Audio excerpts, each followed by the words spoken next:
Miami Vice won't be seen tonight, so we can bring you a very special episode of The Gen X Files.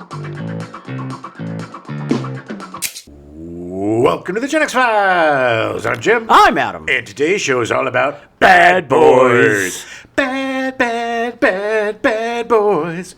You make me feel so good. Boo. What you gonna do? What you gonna do? Yeah, baby. You thought I was gonna do the old Cops Bad Boys, but I zagged and did the Miami Sound Machine version. I literally forget that song exists until you start singing it. So snappy. It is. Ooh, whatever happened to Miami Gloria Estefan? Yeah. She broke her back. But is she dead? No, I don't think so. I don't think so either. I don't know. You know who is dead, though. Great way to start the show. Michael Madsen just died.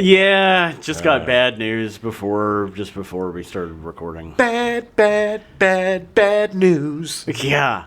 Michael Madsen died. That's so sad. He's only 67. Yep. He died from complications of food poisoning from eating human ear.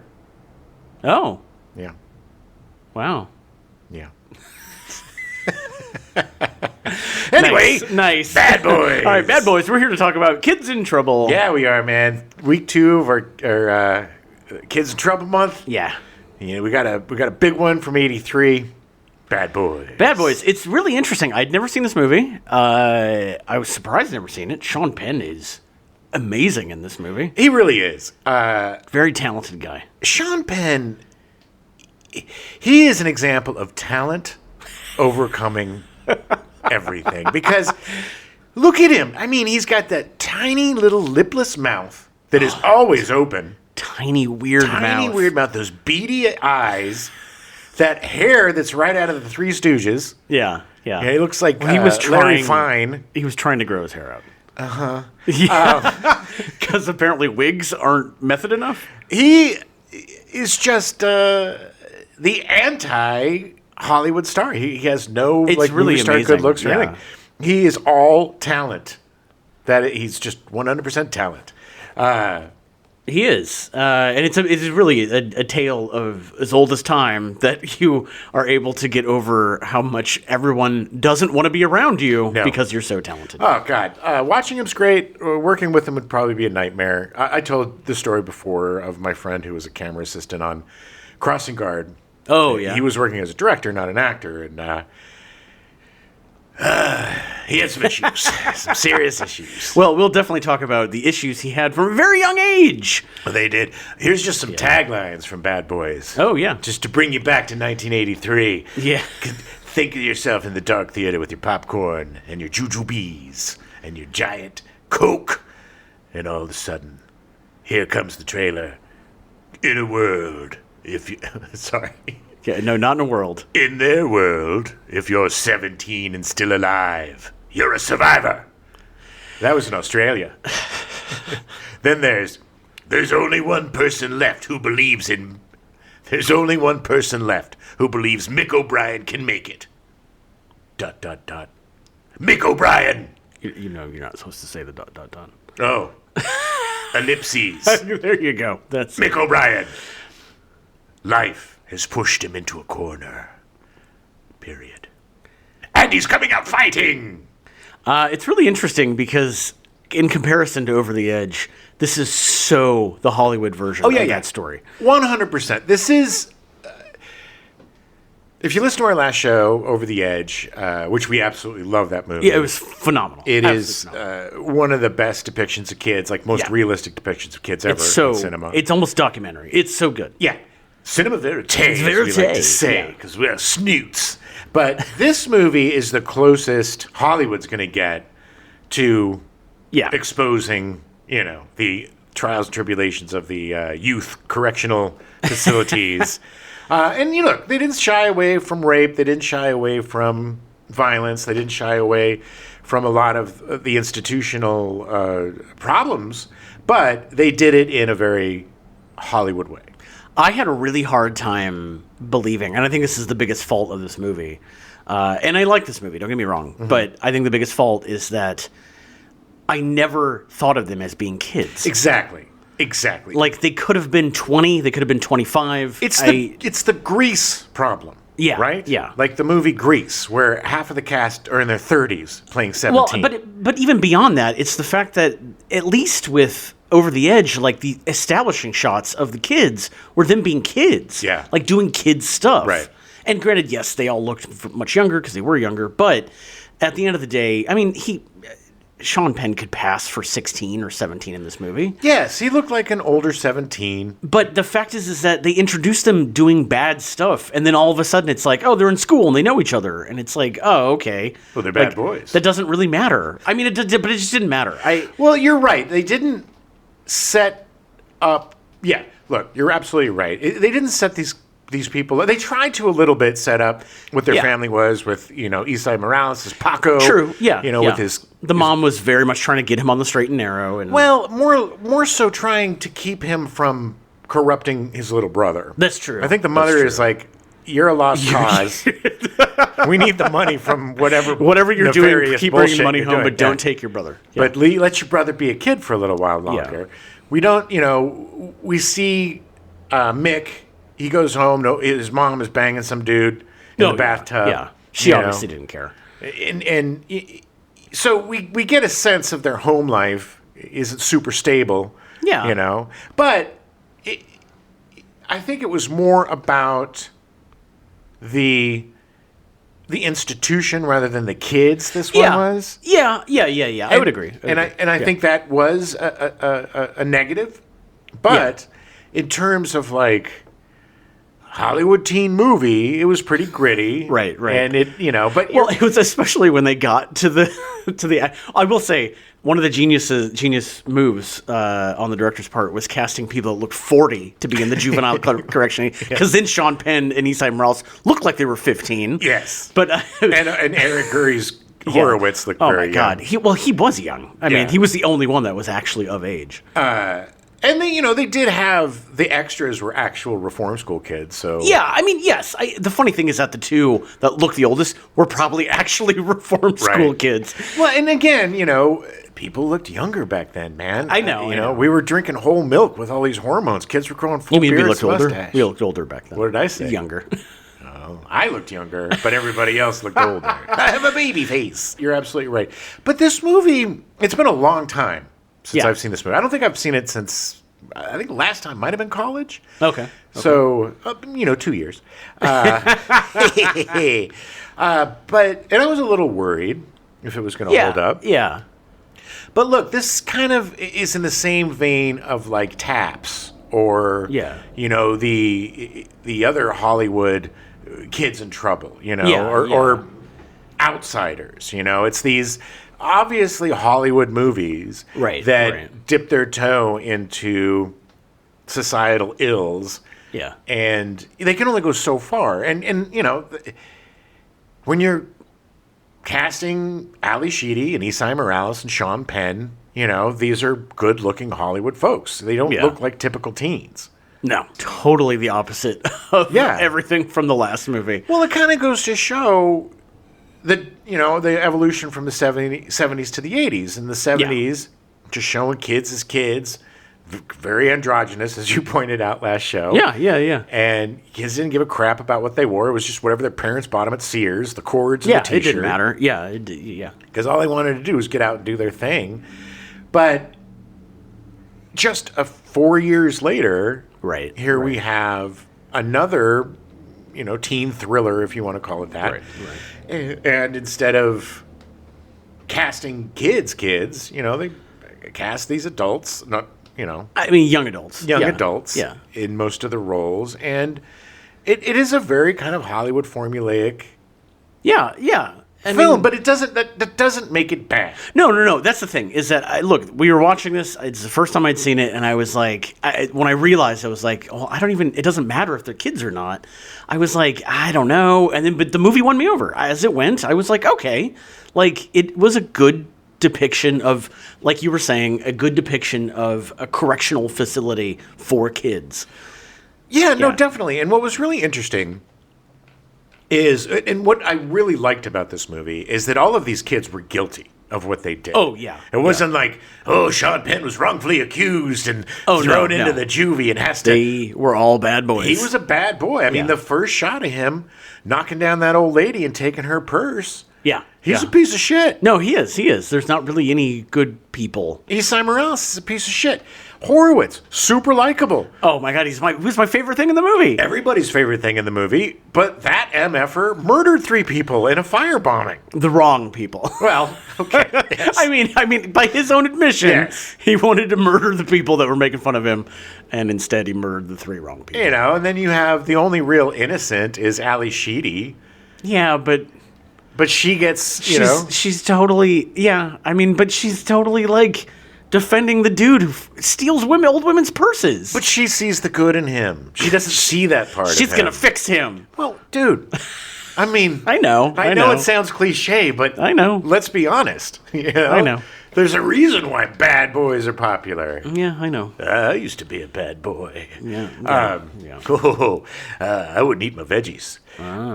Bad boy. What they had to say in the movie and how they portrayed this jail system of children and how it was basically Lord of the Flies. You have 2 horrible bullies, sexual predators that are in charge of the kids, the trustees. So awful. Yeah. Clancy Brown is brilliant as Viking Lothgren. Yeah. All the names are fairly racist, man.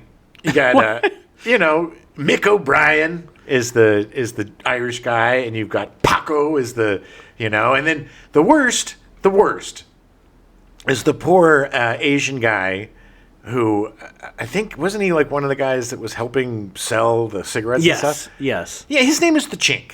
Yeah, well, I mean, yeah. But I guess it was a different time back then. But like I said, the fact that they were all guilty of what they did, but you can see mixed compassion. I mean, he befriends Horowitz. He is worried about JC, his girl, Ally Sheedy. Of course. He loves her. He's not a sociopath. He's a kid with no supervision, bad parenting, no money, who lives in Chicago, which was so crime-ridden back then. Really crappy part of Chicago. Yeah, which those really crappy parts of Chicago, that's how you had to survive, man. Yeah. Oh, yeah, no.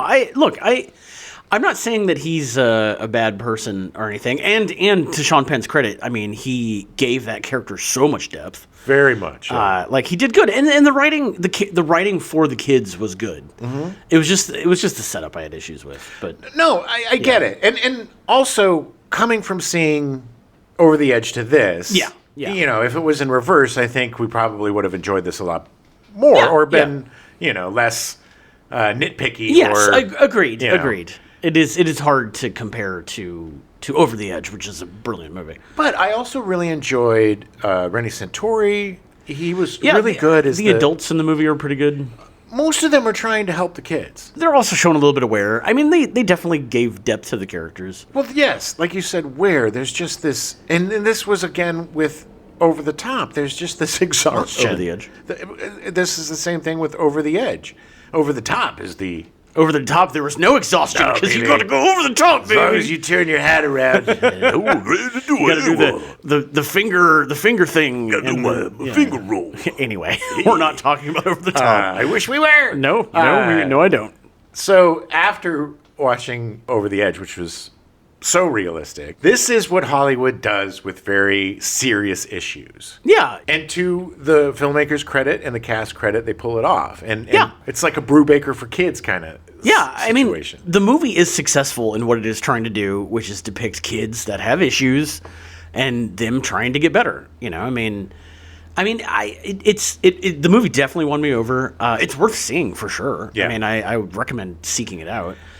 It's another example, too, of these kids, these young men that don't have any male role models, it seems. Right. It's Sean Penn's mom is dating whatever dudes. Their father's definitely not there.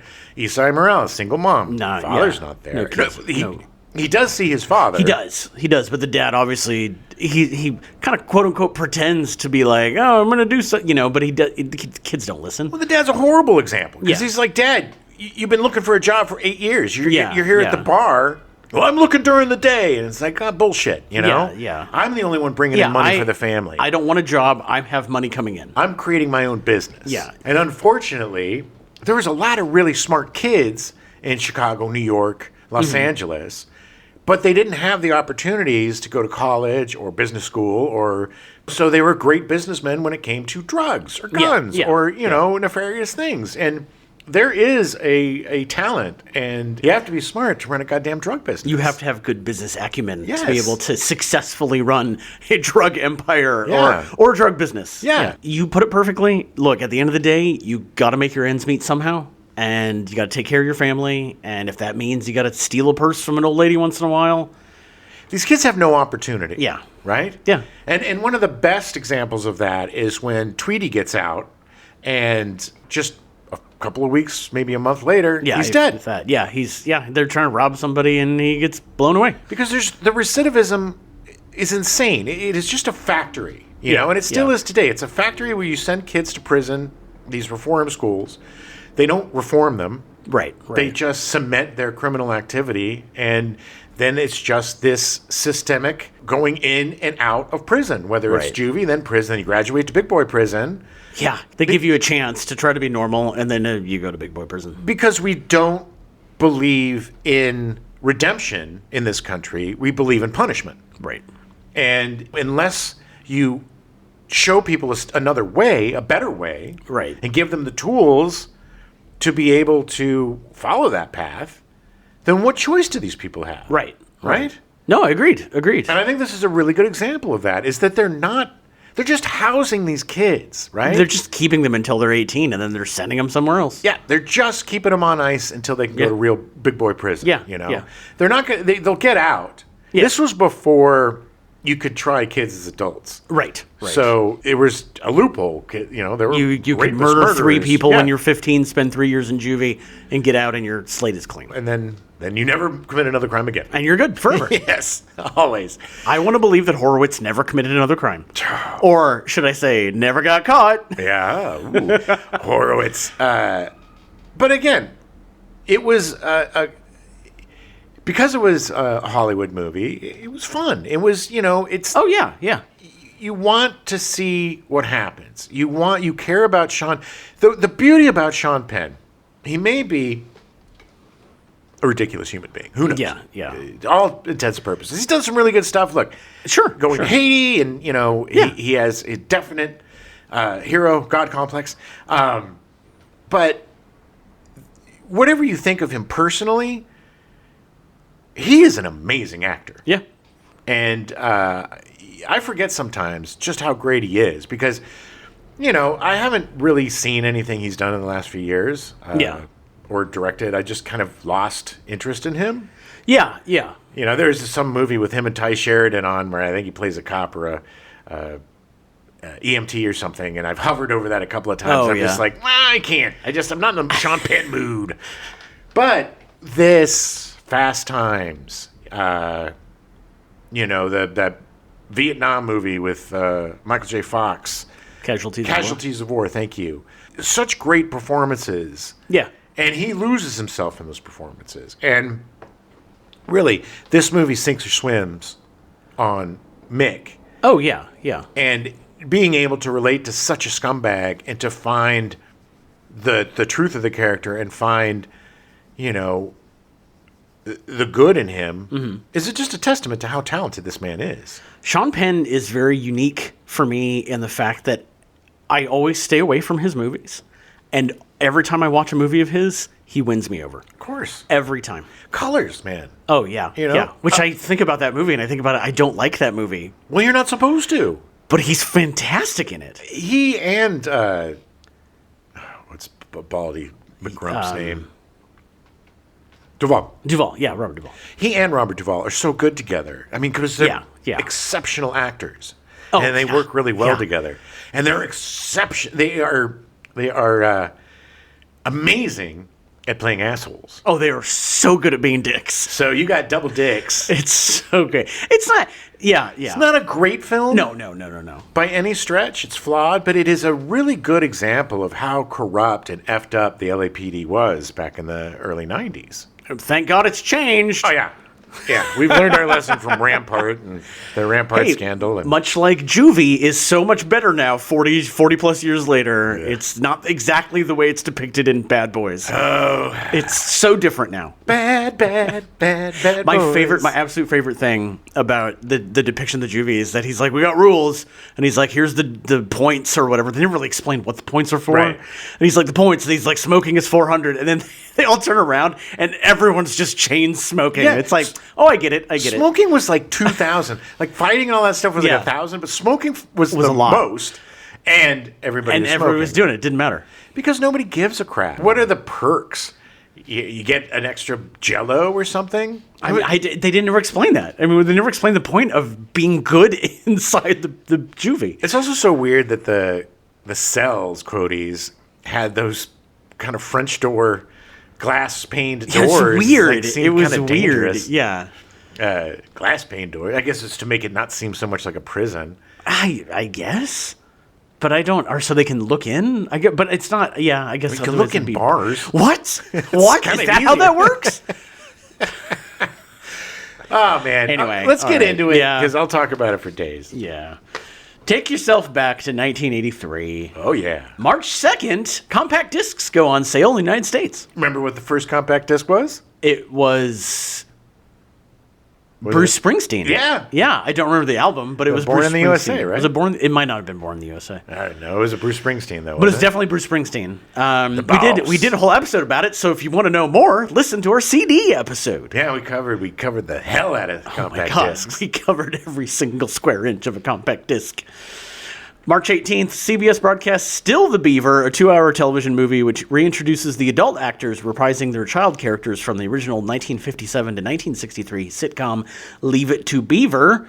This would be followed by a new TV series which was also called Still the Beaver that would air on the Disney Channel for the 84-85 season. Beginning in the 86-87 season, the series, now named The New Leave It to Beaver, would air on WTBS, where it would remain until its conclusion in 1989. Such a weird show.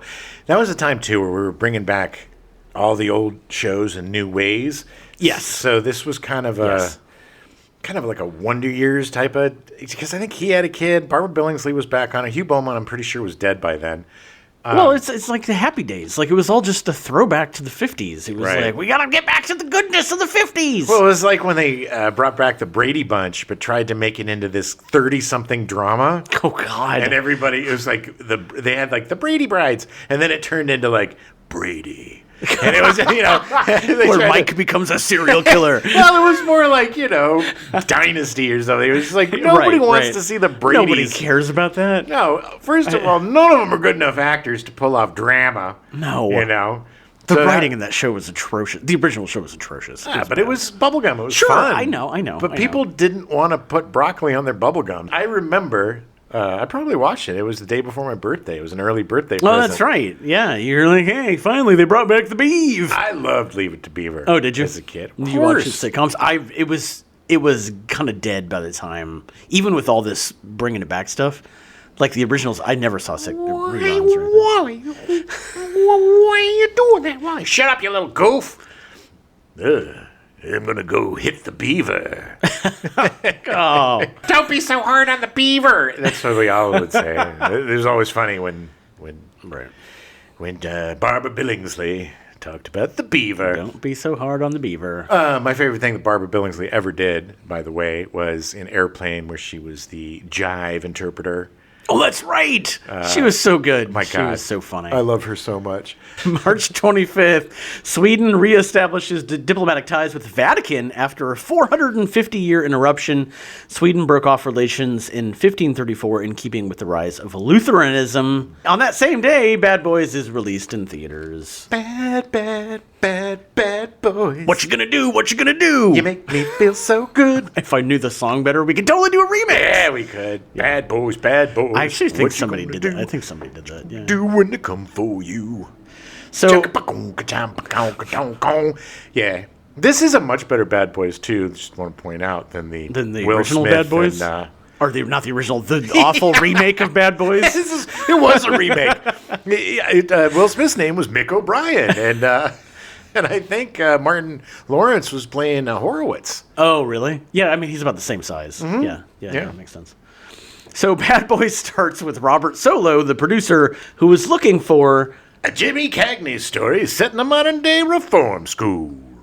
Yeah, which, I mean, is pretty much it. That is what happened. It was weird when Sean Penn got on top of the reform school and was like, "Top of the world, Ma! Top of the world!"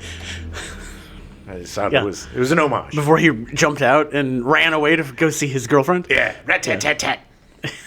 Solo had only produced 5 movies prior to Bad Boys. Scrooge in 1970, starring Albert Finney. Great adaptation of that. Yeah, he was brilliant. He was great. Albert Finney's so good. He also produced The Devils in 1971, starring Vanessa Redgrave and Oliver Reed, directed by Ken Russell. With the first wieners! Which apparently got him in a lot of trouble because he didn't produce another movie for 7 years. Yeah, nobody wanted to see naked dudes wrestling, I guess. The Devils was very controversial. But he produced in 1978 Invasion of the Body Snatchers, starring Donald Sutherland, directed by Philip Kaufman. Listen to our Body Snatchers episode. One of Adam's favorite films. It is in my top 5 now of all time. He also produced The Awakening in 1980, starring Charlton Heston, directed by Mike Newell in his directing debut. Yeah, it was just an hour and a half of Charlton Heston waking up. I'm awake. Now I'm sleepy. I'm awake. It's just 90 minutes. Yeah, but you never knew when he was going to fall asleep or awake. It was very on your seated. I got to be honest. Heston his Oscar was stolen from him that year. It sure was. Oh God. He also produced I, the Jury in 1982, starring Armand Assante as Mike Hammer. Solo brought in writer Richard DiLello to flesh out the idea of the Jimmy Cagney story set in a modern day reform school. DiLello started his career at Apple Corp, the record company founded by the Beatles, as the house hippie from 1968 to 1970. Cool job. Yeah, it was essentially like their like A&R person. Like, you know, like he kind of took care of promotional stuff and all that. All right. His duties included promotional campaigns for the Beatles, Badfinger, and other artists who were signed to Apple Records. He's like the prototypical social media essentially. expert. Yeah. He was a photographer for a bunch of artists, including John Lennon, Janis Joplin, John Tavener, Ian McDonald, Black Sheep, and the Raspberries. It's the funny thing is, I think when he did this, he was like 19. Sure. Like he had met one of the heads in L.A. and then was like, oh, if you're ever in London, and then he just moved to London like 2 months later and was like, all right, here's a job. Shit was so much easier back then. Yeah. It's like that kid that contacted Rolling Stone and was like, hey, I want to do some interviews. And they're like, sure. Go for it. How old are you? 13? All right. Well, why don't you go on tour with the Rock Band? You definitely got the pulse of the generation. During the winter of 1971, DiLello would write a memoir of his experiences working at Apple titled The Longest Cocktail Party, which was later published in 1972. Okay. Which sounds like it's great. Yeah, he just got drunk all the time. He was just hanging out with the Beatles. Yeah, taking pics and making calls. Yeah. In 1975, he started screenwriting, writing 4 or 5 unproduced screenplays. His work was enough to get him noticed by Robert Solo. DiLello presented Solo with a 10-page treatment, and Solo liked it, so he set to writing the full screenplay. DiLello spent about a year writing the screenplay, which he says later mostly came from his imagination with minimal research. Okay, well, that sounds lazy. He later did research and found it corresponded with what he had written. My imagination turned out to be far more accurate than I ever anticipated. Look, I get it. I have written a couple of screenplays and stories where I'm like, I'll look up the details later because I just want to get the story out. Sure. And you know, sometimes it turns out that like, oh, actually my limited knowledge was pretty accurate. Yeah. Yeah. Well, look, you got to get this stuff right. Oh, no, totally. I mean, stuff like this. It's No, this stuff you have to get right. Stuff I write, you don't have to get right at all. It doesn't matter. No, because everything you write about is fantastical. Yeah, and it doesn't matter. No one's ever going to see it. It doesn't matter.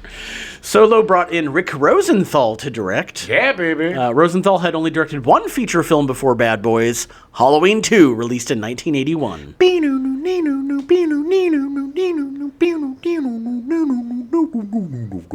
Rosenthal was tapped by John Carpenter to direct Halloween 2 because Carpenter refused to direct, saying he'd already made that movie. And a couple of other people involved turned down directing. The art director from the first and second movie, I don't remember his name. He actually directed the third movie. Oh. They asked him to do it, and he was like, nah. He worked on the movie, but didn't want to direct it. Okay. I don't know why. I think he was the one that had the idea of making an anthology series. Oh, he was holding out because he wanted to work with Corey Feldman. And he finally got the chance in I number think 3. he had that idea about the masks that make you murder your parents. Oh, that's my favorite. I Season of the Witch, Halloween baby. 3 is such a better movie than people give it credit for. Well, it's just not a Mike Myers Halloween movie. Hey, in my opinion, if they would have gone that route and kept going down that route of telling Halloween stories, I thought that would be much better than just bringing back Michael Myers from the dead over and over again, literally beating a dead horse. Yes, or like the fact that there is a sequel to this movie that's 20 years later that is a sequel directly to this movie that ignores the other 2 movies, but then there is another sequel remake that ignores this movie that is the sequel to the first movie. But no sequels were a continuation of Season of the Witch, right? No. God, no. But that was it was just such a, I remember seeing Season of the Witch in the theater with my grandmother. Oh, wow. And I think my sister. And just, like, it's so creepy, man. Oh, I mean, the whole mask thing? The whole thing with the signal and the, like, kids being all weird in the mask, that freaked my shit out. It was a very, I haven't seen it, I gotta be honest, in a long time. Same. But there's a soft spot in my heart, and I think it's probably very underrated. I will have to cover it at some point. Yeah, we're going to run out of shit soon. So Rosenthal had impressed Carpenter with a short film called The Toyer that he made at the American Film Institute. Halloween 2 would make $25.5 million from a $2.5 million budget. Critics, unfortunately, were not as kind, calling it more splatter than slasher due to the increased level of gore. Well, it was interesting because most of it takes place in a hospital, right? I don't remember. It's been a long time. Well, what happens is it pretty much starts exactly when Halloween ends, which is taking Michael Myers to the morgue. And so they get to the hospital, and then, of course, he rises from the dead. Because you can't kill somebody. And starts killing busty nurses who are getting down with horny doctors. It was dumb. The whole thing is weird. The whole Halloween franchise is fascinating from like a cinema study point of view. Yeah. But most of them are not good. Well, it's like Friday the 13th. The first Friday the 13th is an absolutely brilliant horror movie. Of course, yeah. And the twist of who the killer is great. And then they just turn it again into this mindless killing machine that just rises from the dead, puts on his mask, grabs a machete, and just starts hacking. But this is what's fascinating about the Halloween franchise is that they tried to not do that. Yeah. And people go, no. Yeah. We need to see more Mike Myers. Yeah. And then we need to see Mike Myers fighting. Oh, did he ever fight? It was Freddy versus Jason, right? Versus Jason, yeah. Why wasn't there any Michael versus... You know why there was no Michael versus Jason? Because that movie would have just been an hour and a half of them walking, chasing each other. It would just be Mike Myers staring at them, waiting for them to come close enough, and then maybe grabbing them through a closet. Right, and then Jason staring at him through the trees. Yeah, it's just like, why aren't they fighting? What's going on? Because they would totally F. Those two were made for each other, man. If only Mike Myers and Jason could have found each other, so many teens would have lived. Oh, the Myers Voorhees babies would have been amazing. Give love a chance, man. So they cast Sean Penn as Mick O'Brien. Yeah, Mick O'Brien! Penn made his acting debut in a 1974 episode of Little House on the Prairie, which his father, Leo Penn, was directing. Yeah, he stayed in character for 3 months to play that role of a little ragamuffin boy. He did not wipe his butt once. No, didn't take any baths, and he actually got cholera. Very brave. He almost died of dysentery. His father was an actor, but started directing in the mid-70s. Nepo baby. Oh, very hardcore Nepo baby. Penn grew up in Santa Monica and Malibu, making movies with his friends Emilio Estevez and Charlie Sheen, who lived nearby. Neat. Can you imagine the three of them just hanging out? Oh, how insufferable. Emilio Estevez seems like he's kind of a decent bloke. Yeah. But Sheen went insane. Well, also Sheen seemed like a pretty decent bloke too back in the day. He was for quite a while. Yeah, before he and then 2.5 Men broke him. Before he got the tiger's blood. But yeah, I mean, friends with Sean Penn would have been exhausting. All three of them. I just would have been like, guys, you have no idea what's in store for you. Like, it is going to be a weird life. It is. Ups and downs. He made his, Penn made his feature film debut in 1981 with Taps at the age of 21. Taps is a great movie, man. I don't think I've seen it since college, and I think I was barely paying attention. You got a young Tom Cruise all bulked up in it. Oh, yeah. And it wasn't Robbie Benson, It was the kid from Ordinary People. Timothy Hutton was the star. Oh, okay. Yeah, and it's about these kids. It's kind of a little bit like the military school version of Over the Edge, because these kids take over I think they're going to close this military school and tear it down. So the kids, through honor, they take over the school, and it's like this kind of Lord of the Rings. Okay. Kids taking over. One of the first ones of those kind of. It's very good, very gritty. If I remember correctly, it's been a long time, but a lot of great young stars, and it's a cool movie. And again, it was a sad ending. Yay! A lot of boys dying. Oh, now I want to watch it. The following year, Penn played Spicoli in Fast Times at Ridgemont High. His surfer dude character helped popularize the word dude. Mr. Hand, if I'm here and you're here, isn't it our time? If you really want to know the range of Sean Penn, watch Fast Times at Ridgemont High and then watch Bad Boys, because they are completely different characters. He is brilliant in both of the movies. And Look, man, Fast Times at Ridgemont High, he defined a stereotype. Oh, completely. But he was, look, man, I knew Spicoli's. Growing up in San Diego. Oh, yeah. Surfer dudes. Yeah, of course. Drinking their Kerns, strawberry nectar. Gotta get my nectar, man. Yeah, but it was like, I knew those dudes. But he was so good. So good. Working with him would have been a nightmare. I cannot stand the type of method actor that stays in character all the time. I think that is, Look, here's the thing. If you're doing an accent or something that's not native to you, staying in that accent all the time, I 100% get. Sure. Because you don't want to lose it. I've known actors that, when they play British, I just don't want to lose my accent. When I worked on House with Hugh Laurie, he specifically told everyone, I stay with the American accent because I have so much dialogue. Of course. I have to stay can't lose it. Absolutely makes sense. But having people call you your character, it just extremes like Jared Leto sending dead rats and crap. I mean, that is awful, abusive, and that is selfish, and that is ridiculous and very dumb, stupid. Very dumb. You need to go to those lengths to get into your character, quit. I don't remember who it was, but to misquote a very famous quote, has he tried acting? What you're talking about is Marathon Man, and it was when Sir Laurence Olivier was watching Dustin Hoffman run up and down the stairs over and over again. That's right. To get into, and he's like, and then Lawrence Arabia. Sir Laurence Olivier turned to Dustin Hoffman and said, "Why don't you try acting, boy?" Put him in his place. Rosenthal actually said that Matt Dillon wanted to be cast as Mick, but Rosenthal felt that he'd already played that part in My Bodyguard. Also, way too pretty. Yeah. And look, as much as I love Matt Dillon, and he would have been good in this, back then, it was hard to like him. Yeah. He wasn't a likable bad guy. He was the typical bad boy that you can't stand, but you see why girls like him. Right.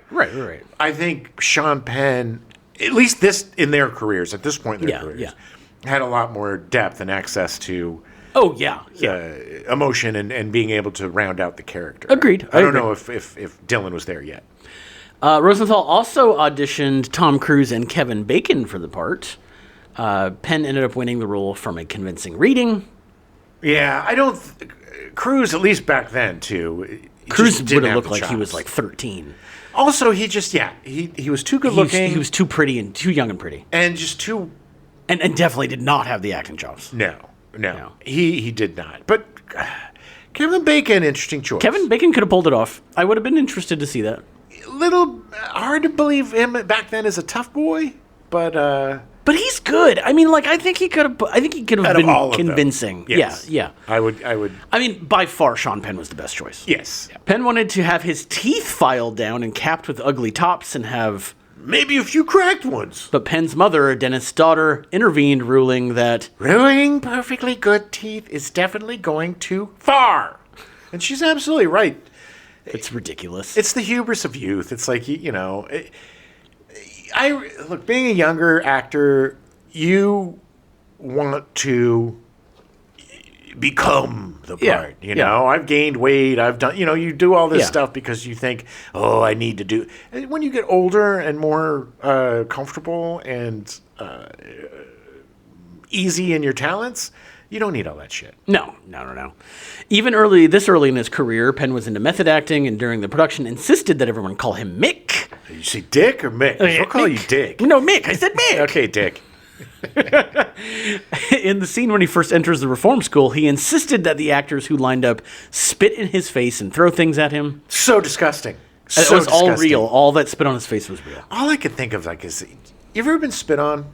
Yeah, I mean... It stinks. Spit stinks. It's gross. It's disgusting. It's really gross. Yeah, I've had a few people spit in my face, and it's like... When he walked into Horowitz and he was covered in that crap, the first thing I would have said was, go wash your damn face, man. Oh, yeah, it's disgusting. It's so gross. To prepare, Penn let his hair grow long, had a tattoo inked on his arm, which was real, and he still has, and dressed in street gang garb. Okay. Yeah. He's a method actor. He's got to get into character. T-shirt and jeans. Street gang garb. I'm a street gang garb. Hey, look, I have a kind of a pseudo military-looking jacket. Gang. He and Rick Rosenthal also went out riding with the Chicago Police Department gang squad unit. On the second night, Penn was mistaken for a real criminal and was assaulted by one of the officers. Jesus. I don't know if that's actually true or not. That sounds like Sean Penn pulling shit. It seems like that would be... If he's riding around with the cops, like, how does that happen? And he's with the director. Yeah. Like, come on. Everybody that encountered him and knew he was an actor going in... It's bullshit. I don't believe that story. I don't believe it. When he was escaping, running through the woods, Penn actually broke his ankle. The shot of him breaking his ankles in the movie. Oh, okay. See, when I read this, I thought he was escaping from the officer that was assaulting him. No. Sorry. This was the scene where he was running to go to JC right. after the awesome Horowitz scene using the corrosive to get out, which was so brilliant. Evil little genius. So brilliant. But no, he was running through the woods. It was that moment when he runs and you see him like do a barrel roll. Yeah. I'm pretty sure he broke his ankle at that point. Probably stepped in a hole. They had to halt production for 3 months because he broke his ankle. I don't blame him for that. He probably stepped in a gopher hole or something. No, I mean, it's not... Look, that was a very, very steep hill they were running down. It was like, choose somewhere else, man. Yeah. Yeah. Penn would eventually get into directing along with his acting. His feature film directing debut was in 1991 with The Indian Runner. It was written by Penn as well, based on the Bruce Springsteen song Highway Patrolman, which I don't know Bruce Springsteen, so I don't know. Yeah, I do, but I don't remember that song. It starred David Morse and Viggo Mortensen. Have you seen it? No. It's a good movie. It's good. It's got this weird scene of Viggo Mortensen just standing in front of the mirror, completely nude, crying. Oh. He shows up naked a lot and stuff. I think he likes it. Yeah. But it's a weird movie. I honestly can't remember what it's about. That's the only thing I remember. I remember David Morse and he are like brothers or something. One of them is a cop, and I think it's like a cop and like a thief or something and like they're on opposite sides of the law and like whatever. Yeah. Yeah. I've definitely never seen it. It's a good movie. Like, okay. Sean Penn is a decent director. It's just he's a jerk. I just wouldn't want to work with him. No. Yeah. Penn has been nominated for Best Actor at the Academy Awards 5 times. In 1996 for Dead Man Walking, losing to Nicolas Cage for Leaving Las Vegas. No shame in that. Both great performances. Great. But Nicolas Cage, it was his to lose. Yeah, he knocked it out of the park. In 2000 for Sweet and Lowdown, losing to Kevin Spacey for American Beauty. Yeah, I don't agree with that. American Beauty is another one of those movies that I think if people could re-vote, it would not win one Best Picture. It's definitely a movie that does not stand the test of time. That's for sure. No. What a creep. But he wasn't even really acting. No, exactly. It's like, why give it to him for being himself? In 2002, he was nominated for I Am Sam, losing to Denzel Washington for Training Day. In 2004, he was nominated for Mystic River, which he won, beating out Johnny Depp, Jude Law, Ben Kingsley, and Bill Murray. He was great.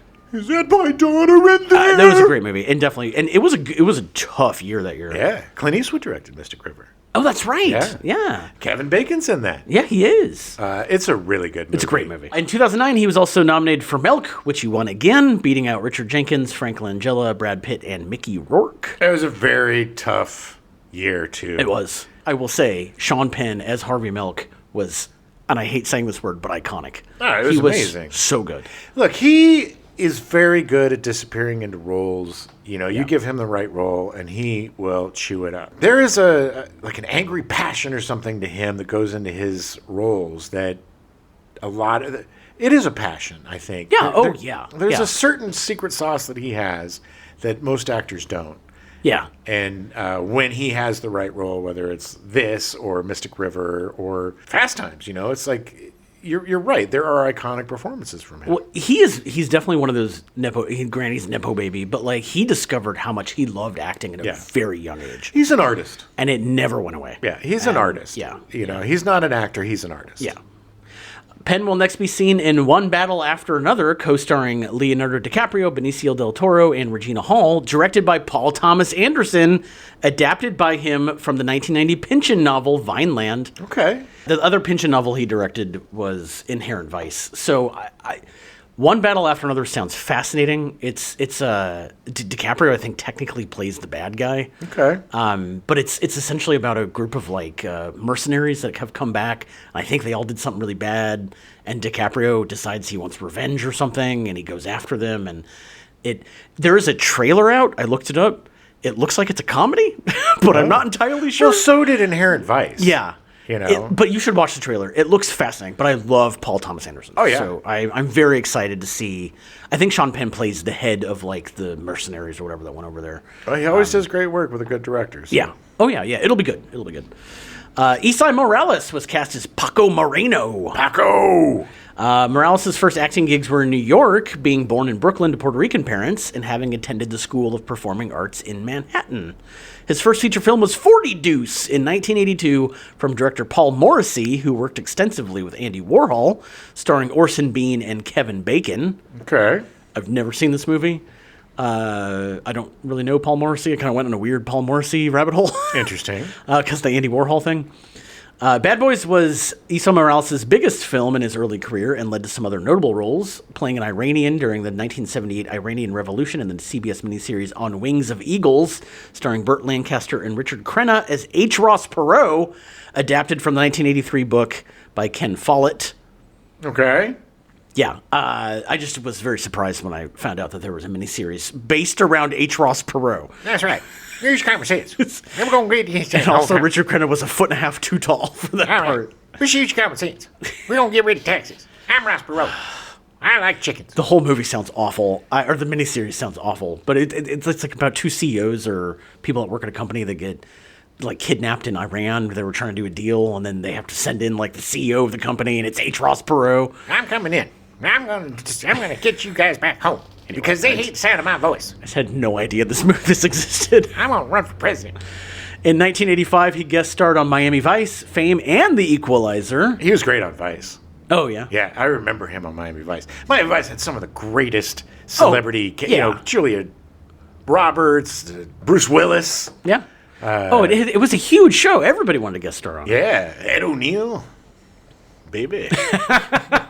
He was also in the film Rainy Day Friends in 85, his first top billing, which I don't know anything about. There's very little information about it. All right. 1987 saw him cast in La Bamba as Richie Valens' half-brother. La Bamba. That was another one of those movies that was on all the time on Showtime. Oh, he was a jealous brother. Oh, he was mad. Oh, yeah. He was the older brother. Richie. He was, how dare you be successful. And didn't Richie steal his girlfriend or something?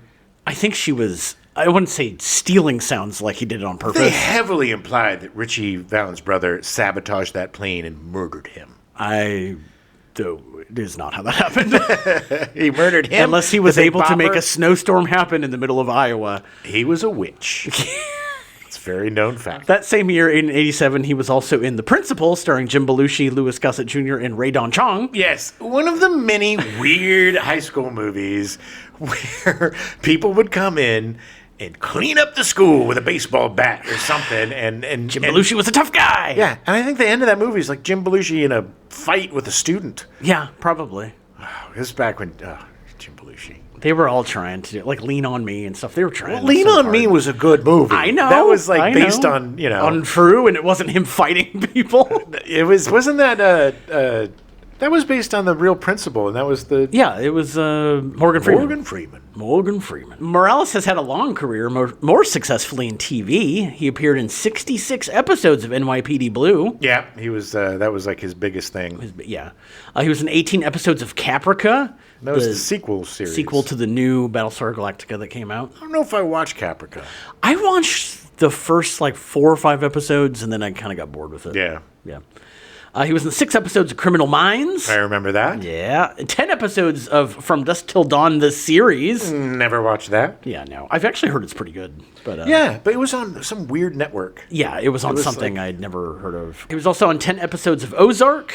He was one of the main villains in the first season. I never watched Ozark. You should watch Ozark. It's good. I never finished it. Keep hearing. Yeah. 10 episodes of Titans, the superhero show. He was also in 11 episodes of How to Get Away with Murder. All right, never saw that. Yeah. It was a spin-off of another show or something. It's one of those ABC older dramas that I just never I think it was with Shonda Rhimes, right? Yeah. He most recently can be seen as the villain in the last 2 Mission Impossible movies. Okay, I don't remember. The last one just came out a couple months ago. Those movies are so...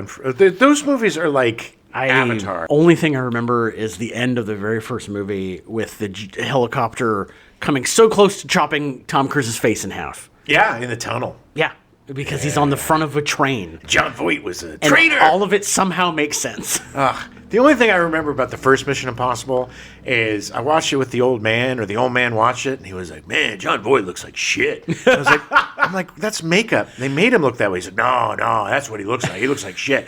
I'm like, no, man, it's makeup. It's makeup. It's makeup. And then we never resolved that argument because he died. No. So I win. All right. It was makeup, you old bastard. He also has a movie upcoming called War Machine from director Patrick Hughes, who did The Hitman's Bodyguard and the sequel, co-starring Alan Richardson, Dennis Quaid, and Jay Courtney. Ally Sheedy was cast as J.C. Walensky. I will have to Very say, Polish. really like her. Yeah. I love Ally Sheedy as an actor, and she did not do a bad job in this, but she was miscast. Yeah. She was too vanilla, too... Well, part of it is she was underwritten. Yeah. I mean, she wasn't an interesting character. She was just the girlfriend. She was a plot device. Yes. She was a way for Esai Morales to get back at... Right, and for him Sean to get Penn. out, and then the whole showing the big adult prison and all that stuff. Yeah, it was just She did great with what she was given. Yeah. Wasn't given very much, and she just seemed kind of out of place in this. It didn't help any that they wrote the dad as the most milquetoast man ever. Yeah, it was bizarre. Like he was just like, "Man, this is happening." Okay. Yeah, it was weird. So she started on stage, but transitioned to TV at the dawn of the 1980s. She appeared in a few TV movies and 3 episodes of Hill Street Blues. Oh yeah. Bad Boys was her feature film debut. That same year, she also appeared in War Games with Matthew Broderick. So good in War Games. So good in War Games. So good. Like, she was the girl we all wanted to date. Smart, funny. Much better written character. Yes. And she was so good. She just chewed it up. It was so good. We did do a War Games episode, so please listen to that. Shortly after, she was graduated in the Brat Pack and started appearing in a ton of movies, like Oxford Blues in 1984, co-starring Rob Lowe and Amanda Pays. Bleh. But not good. No. The Breakfast Club in 1985, co-starring Emilio Estevez, Anthony Michael Hall, Judd Nelson, and Amalia Ringwald. Amalia Ringwald. That's how they say her name in Italia. Which is phenomenal. Absolutely amazing movie. We haven't covered that yet. We have not. If you ever have a chance and can watch the censored version, which is the first version I ever saw on Fox, it's hilarious. Yeah.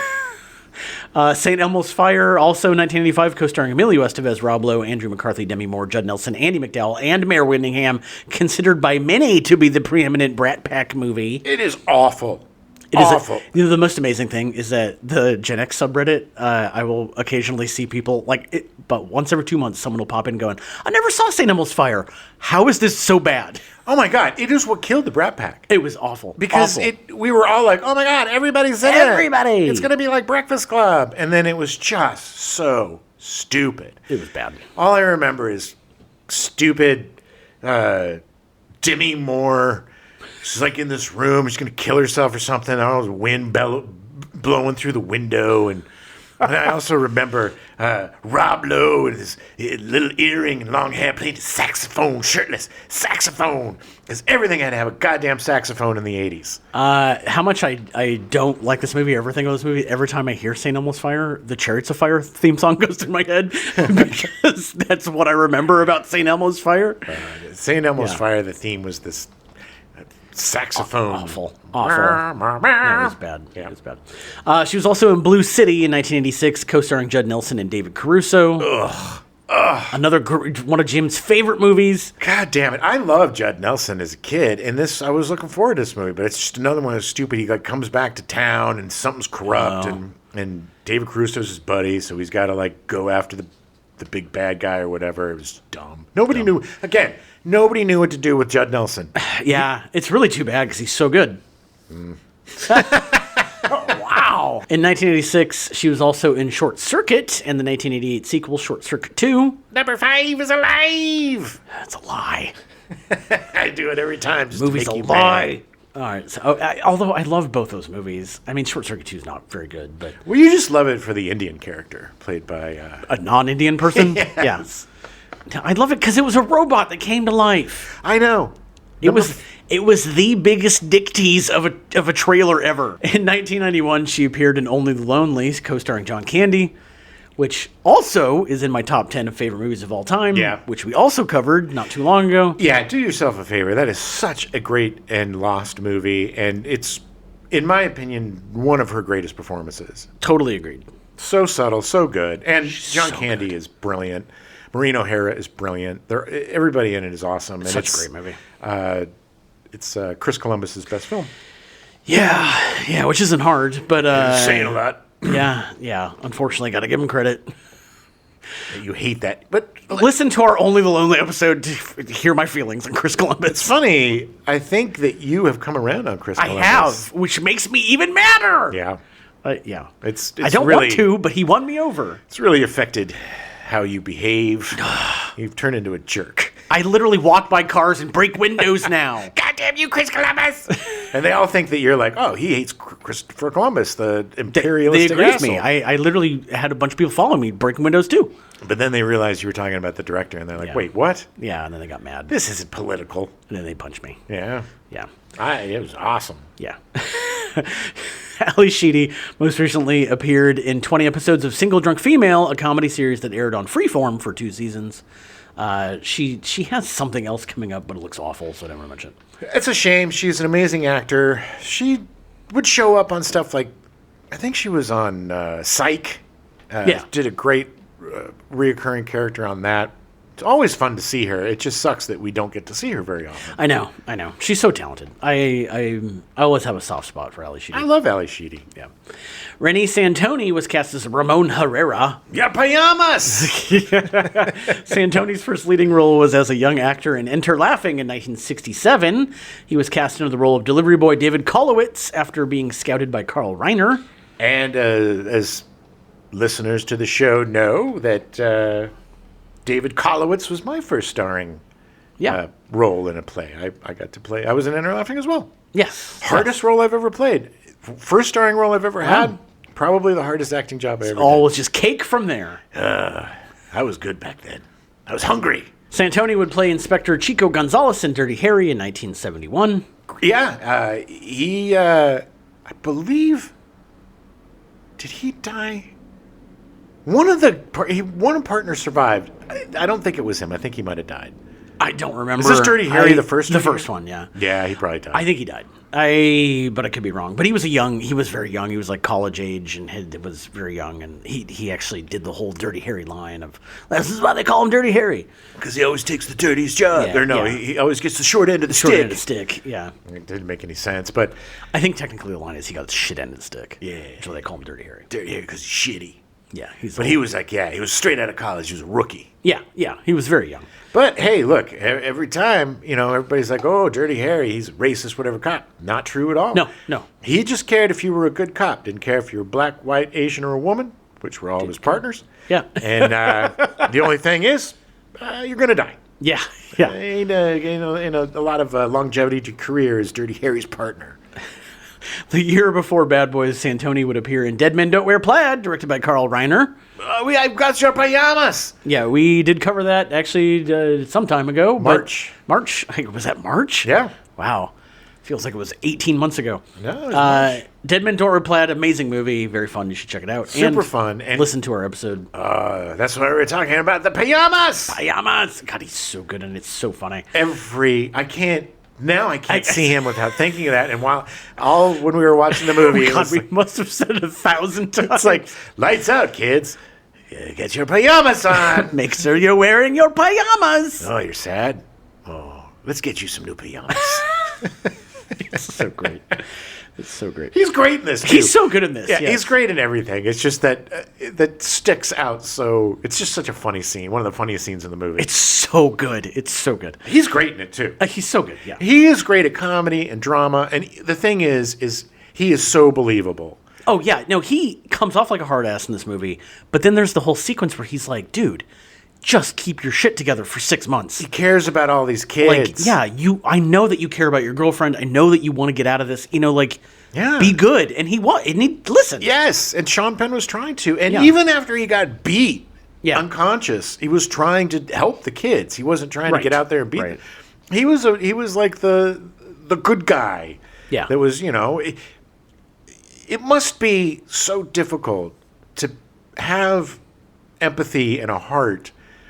Yeah. And being in that situation where you're just caging crazy young kids. Yeah, it's tough. And especially when you know that there's somebody that's in there that's, he's a good kid, but he's just going to get horribly corrupted by everybody else. And 90% of these kids are just going through the pipeline. Yeah. And as soon as they get out of here, they're going to go to jail, or they're going to end up like Tweety and die. Yeah. So it must be so frustrating to know that even if you try your hardest and do everything right, you're still not going to be able to make much of a difference. It sucks. And he's still trying to make a difference, and he does make a difference. He does because he reaches Mick. Mick listens. Yeah. Look, Mick is a trouble boy. He's a bad boy, but he's got a good heart. Yeah.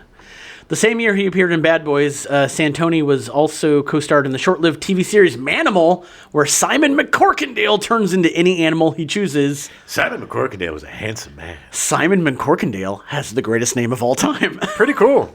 Also, Manimal is one of those weird, every time you see lists of 80s shows you forget about, Manimal's usually near the top. Because it's awful. It only ran for 8 episodes. Yeah, because it's awful. But it was awful. He's a man. And an animal. He's an animal. He's an animal. Oh, I just love it. I love weird TV show concepts. There was no better time for weird TV show concepts than the 1980s. Oh yeah. I'm looking at you, small wonder. Or the one where the guy turns into the car. Automan. I don't even remember. I think it was called Automan. Weird. Yeah. Anyway.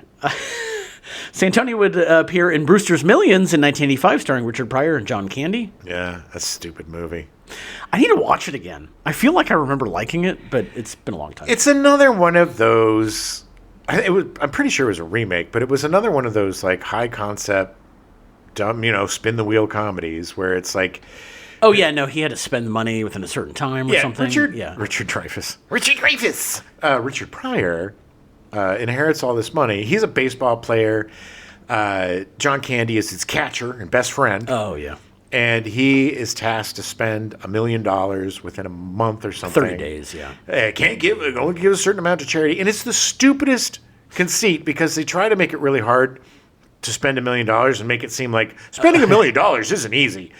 And it's just like, no, bud, it's super easy. Isn't it how hard the rich have it? Yeah. And how they just can't spend their money when they want to? There kind of was that bit of a lesson to it, so yeah. We've talked about this before, and in fact, it was probably during the Dead Men Don't Wear Plaid, so listen to that to quote me on this. But it was, I think it was like the 6th or 7th time that story had been adapted. Yes, and it was a very 80s adaptation, which was celebrating excess. Yeah.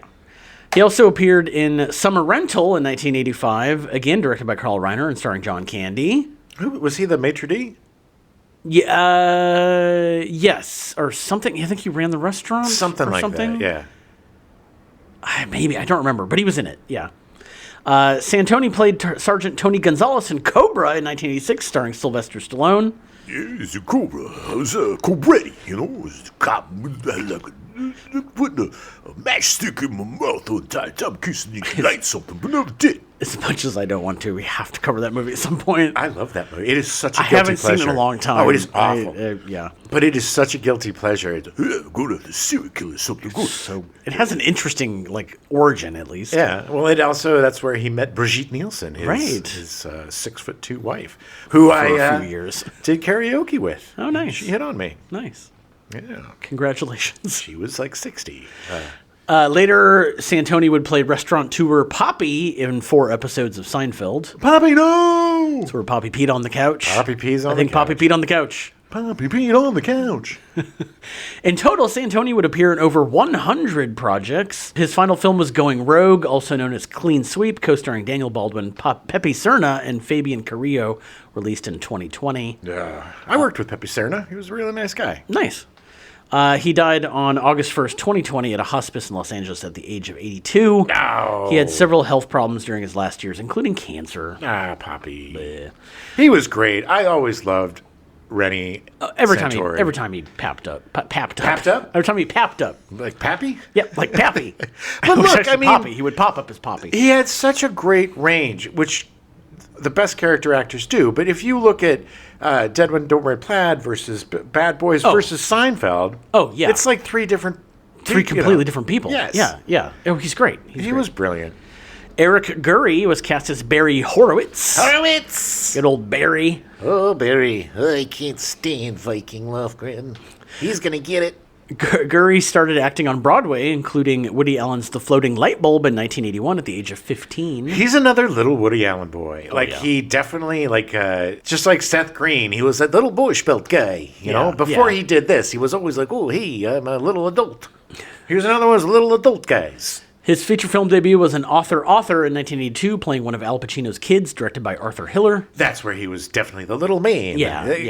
That movie is so weird, and all of his kids are weird, and he's weird, and that movie is just weird. Yeah, I read a lot about this movie because I was like, what the hell? But apparently Al Pacino and Arthur Hiller did not get along during the production of that movie. Hoo-ah! In fact, even from the very beginning, Al Pacino was like, I hated him from the first second I met him. He was like, I had to do this movie because it was a stretch for me. It was stupid. He's like a playwright or something who's got this gaggle of children. And got a ton of kids. And there was this weird string of weird single dad movies in the 80s. The 80s is just such a weird dumping ground for the strangest movies. It's very true. This one, it fits the bill. Gurry only appeared in 2 other movies in his career: The Zoo Gang in 1985, starring Jason Gedrick, Tiffany Helm, Robert Jane, Mark Price, and Jackie Earle Haley. Ooh. And he was also in Willy Millie in 1986, also known as Something Special, also known as I Was a Teenage Boy, starring Pamela Adlon as a tomboy that yearns to become a real boy. Ooh. Is it like a first trans movie? Yeah. Interesting.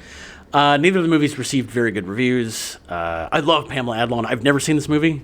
She was probably 14 or 15 when they shot it. Yeah. I've never seen this movie, but she's an amazing actor, and I've always have a soft spot for Pamela Adlon. Yeah, but also Horowitz is Horowitz is so good. I mean, he was so good in this Eric movie. Gurry. He looks exactly the same, except he's got a gray beard and gray hair. Oh, yeah. Regardless, in 1985, he enrolled at the University of Pennsylvania and promptly quit acting. He graduated in 1989 and obtained a Juris Doctor degree from the University of Chicago Law School. He now works in the venture capital industry. Yeah, it's funny. There was another kid from the kid who played the druggie in Over the Edge. He became a lawyer too, didn't he? Yes, he did. Jim Moody was cast as Gene Daniels. Can I just say something? Yep. You know what's really funny is it totally makes sense for an actor to become a lawyer because a lawyer is just an actor. Yeah. You know, an actor with some knowledge of the law. Before every case, he would show a scene from Bad Boys and be like, I used to be an actor. Hey, I killed 3 people, the wrong people. Yeah, so don't cross me or I might blow you up too. Jim Moody was cast as Gene Daniels. Moody made his feature film debut in Fame in 1980 as the drama teacher. Fame. He was one of the supervisors or yes, he was one of the mentors or whatever. Well, yeah, he was one of the facilitators. Facilitators. I couldn't think of the word. That same year, he was also in First Family, written and directed by Buck Henry, starring Bob Newhart, Madeline Kahn, Gilda Radner, Harvey Korman, Rip Torn, Austin Pendleton, Fred Ward, and Richard Benjamin. You would think with that cast and with Buck Henry that the movie would have been good. I don't know if it was bad. I remember Critics hated it. Yeah, I don't need to see it. We've talked about this before. A lot. Yeah. But I need to see it. I am very curious. I love Bob Newhart. Yeah. In 1983, along with Bad Boys, Moody appeared in DC Cab, written and directed by Joel Schumacher, starring Max Gale, Adam Baldwin, Mr. T, Charlie Burnett, Gary Busey, Marsha Warfield, Whitman Mayo, John Deal, Bob Zmuda, Timothy Carey, Bill Maher, and Irene Cara, and the Barbarian Twins. Don't forget that. Oh, yeah. Another one, DC Cab. I don't think I've ever seen it. It was a huge guilty pleasure for me as a kid. I strangely loved that movie. I don't know why. This is going to sound weird, but I was also a huge Max Gale fan from Barney Miller. He was a giant talent crush for me. You were such a weird kid. 100%. Such a weird kid. Also loved Mr. T. And also had Gary Busey. I love Gary Busey. But I also had a talent crush on Bill Maher as a comedian, as an actor when he had his long hair. Marv. When he was young. Bill Barf. Not so much anymore, but back then, he was just a kind of a fast-talking, funny comedian, you know? Yeah. Back before, you know, when he was doing bad B movies and he wasn't taking himself so seriously. I thought you were going to say you had a thing for Bob Zmuda. But... Well, yeah. Who didn't? In 1985, he appeared in what I remember him most in The Last Dragon, playing Daddy Green. Oh, Daddy Green. Oh, Daddy Green. Moody has also appeared in a bunch of TV, including 7 episodes of New York Undercover in 1994. Good show. I never saw it. It was like they had some really gritty, cool crime shows in the 80s, 90s. Yeah. Appearing in 7 episodes of Law & Order between 1993 and 2005, playing 7 different characters. Yep. 7 characters over 22 years. Yeah. 12 years. Over 12 years. That's because it would be over years, so people would forget. It wouldn't be in the same season, so it didn't matter. But it's just amazing to me. Well, I used to binge. They would have like marathons on USA and stuff of either Law and Order or SVU, you know. And I would like get caught up in those. Right. And then if you're watching the marathons, you're like, oh, there's that guy. Yeah. There he is again. There he is again. And now he's on the show. They're one of the regulars on SVU who plays. He started out as a cop and then is like a prosecutor now. But he was on like 2 or 3 times before he got. As a regular before a regular. A regular playing criminals and stuff. Oh, that's funny. Yeah. He also appeared in Law & Order Special Victims Unit and Law & Order Criminal Intent as 2 more unique characters, meaning over the Law & Order franchise, he has appeared 9 times, playing 9 different characters. Hey, baby. They casting directors are loyal. Yeah. He was good. He was always good. He was very solid. Always good. Yeah. He most recently can be seen in an episode of the TV miniseries Praise, released in 2021, playing the principal. I literally could not figure out where this aired. Yeah. I don't know. It might have been on TBN, which is TBN is the Trinity Broadcasting Network. I think it's the. It might have been on TBN, but don't quote me on that. So it's a religious show. I think so. Yeah. Oh, okay. Yeah. Praise with a Z. Although there was a show called Praise on TBN as well. So with that was like their morning worship show. Yeah.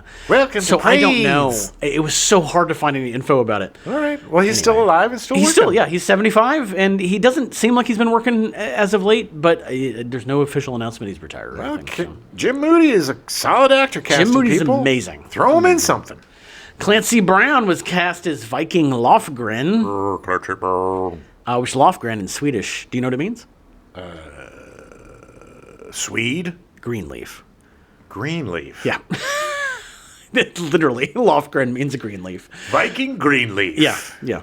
It sounds like some sort of tea. It does.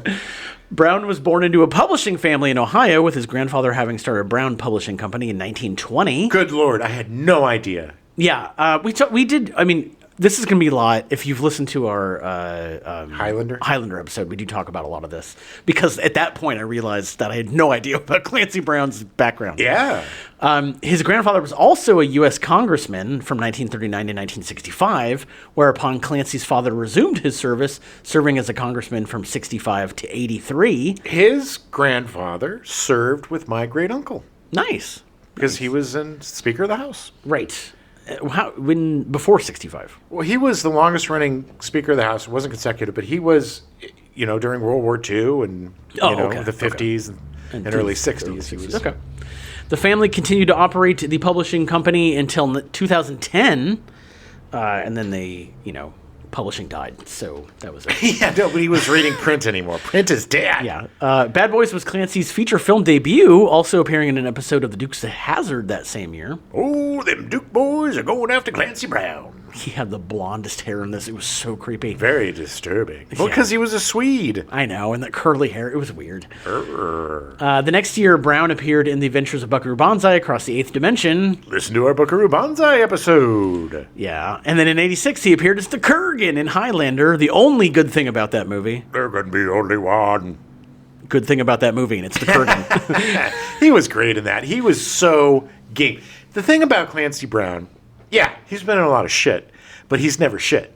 Oh, no. He is in bad movies, but he always gives an amazing performance. He is one of my favorite actors.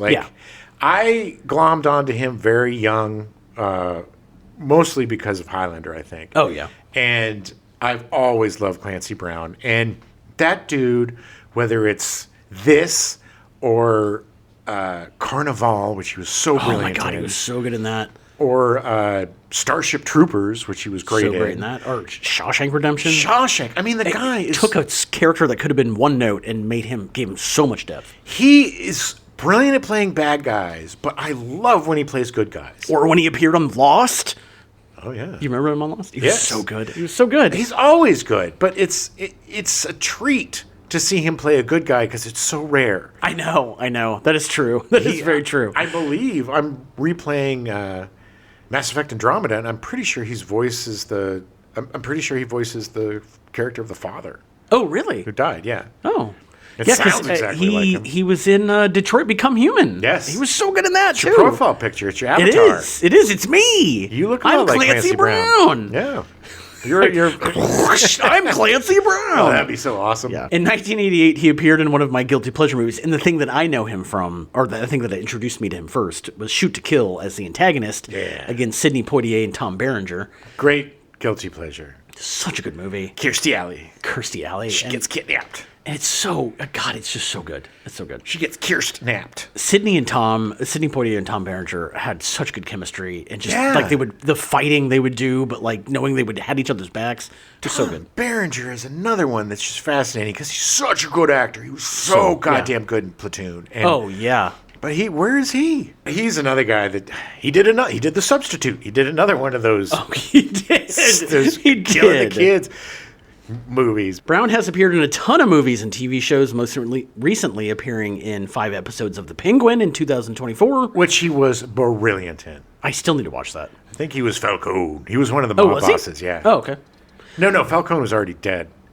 No, Falcone was dead, that's right, because it's a sequel, technically, to the... So he was the other family mob boss, yeah. He was also in 8 episodes of Good Cop, Bad Cop. Which I've never even heard of, but he's in it, so I kind of want to see it. I'm hoping he plays the bad cop.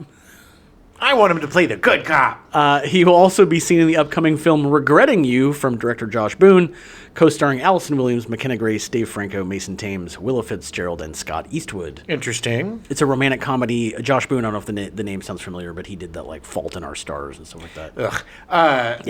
I'm not really looking forward to this, but the cast looks good. I didn't even mention the fact that Clancy Brown has done a ton of voiceover stuff because he has one of the most distinctive voices in Hollywood. Yes, it's very deep. As we mentioned, with video games, and I mean, he's just been in a ton of stuff. He did Batman, the animated series. He's always playing bad guys. Literally never stops working. No, and thank God. He is so talented. So one of my absolute favorites. Yeah.